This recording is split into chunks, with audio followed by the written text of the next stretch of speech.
Welcome back everyone, my name is Sarah and in this video I'm going to talk about cells and cell structures.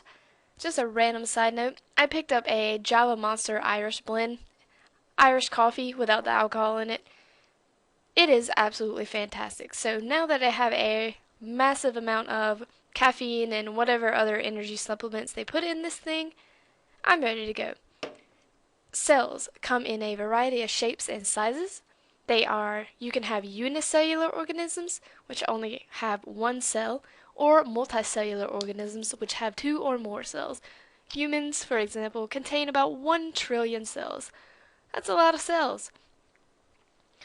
Cells perform metabolic functions to sustain life, and they divide to produce new cells that are identical. The parts of a cell are known as organelles, or little organs. Most of these organelles are only found in eukaryotic cells, unless you decide to take a microbial diversity class, in which case you will find that this is not completely true. But you don't need to worry about this for the scope of basic biology. Anyways, the first organelle we are going to talk about is the cell membrane. This is the outer boundary of a cell, also called the plasma membrane. This is composed of a bilayer or double layer of phospholipid molecules with proteins embedded within.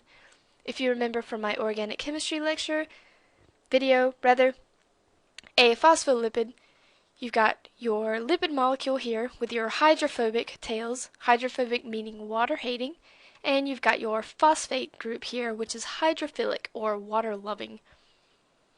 The cell membrane controls what enters and leaves the cell, and it is semi-permeable, which means some molecules can enter, some can't. And the model we use for the cell membrane is called the fluid mosaic model. You have your proteins embedded within the phospholipids. There's another protein. You've got the hydrophilic phosphate groups on the outside interacting with water, and you've got the hydrophobic tails facing each other, so they interact with each other. They don't have to worry about touching water or anything like that. The cytoplasm, it is all the cell material between the plasma membrane and the nucleus, and organelles are located within the cytoplasm. You have the cytoskeleton. These are proteins that are located in the cytoplasm, responsible for maintaining cellular shape, holding organelles in place, moving the cell, and moving structures within the cell. And the cytoskeleton is composed of microfilaments and microtubules. Microfilaments are really long, thin structures. Microtubules are tube-shaped structures. We next have the endoplasmic reticulum, or ER, not to be confused with ET over here, which is extraterrestrial. Anyways, ER is a system of membranes extending from the nuclear membrane. It's responsible for movement of materials through the cell, synthesis of proteins, and modification of other molecules. And you have two different types. You have rough endoplasmic reticulum, which has organelles called ribosomes bound to it.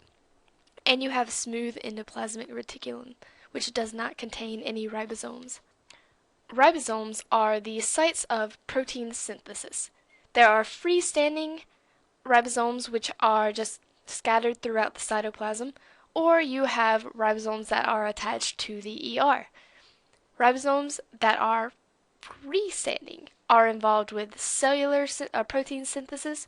Ribosomes that are attached to the ER are involved with proteins that are going to be exported from the cells.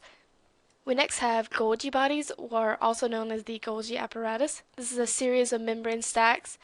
They receive these little transport things called vesicles from the endoplasmic reticulum, and they modify and package these molecules for transport.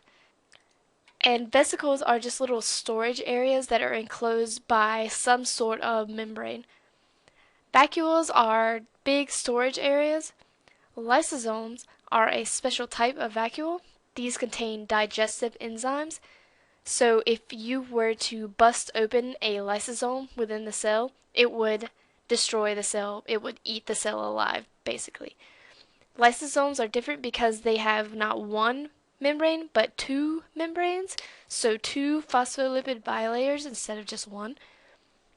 Next we have peroxisomes. They're similar to lysosomes, and they contain enzymes or proteins that neutralize toxins. Glyoxysomes are similar to peroxisomes. They contain enzymes, proteins, that convert fatty acids to carbohydrates. We next have the mitochondria. These are the powerhouses of the cells.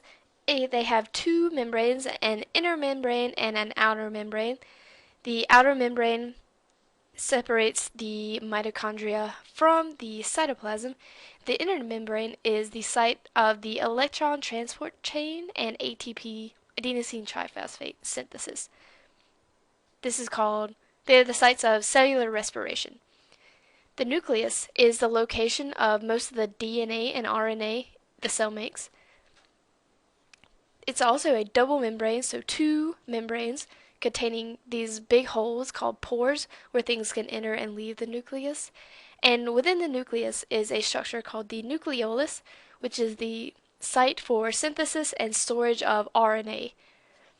Next we have flagella and cilia.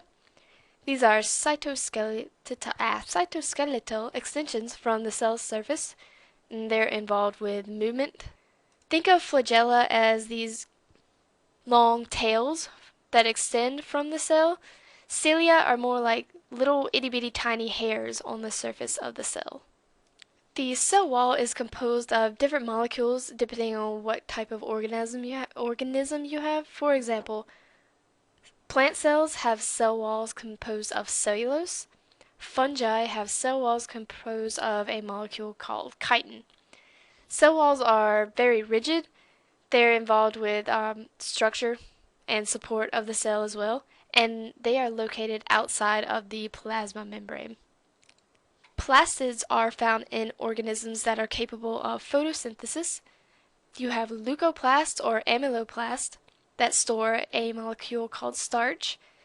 Chromoplasts store pigments, which are involved with color.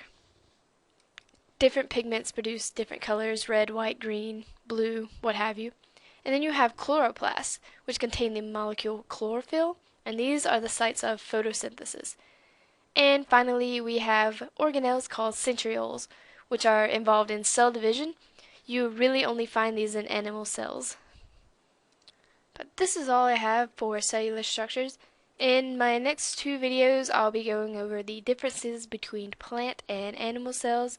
I'll show you pictures of everything, so hopefully it'll make a little bit more sense.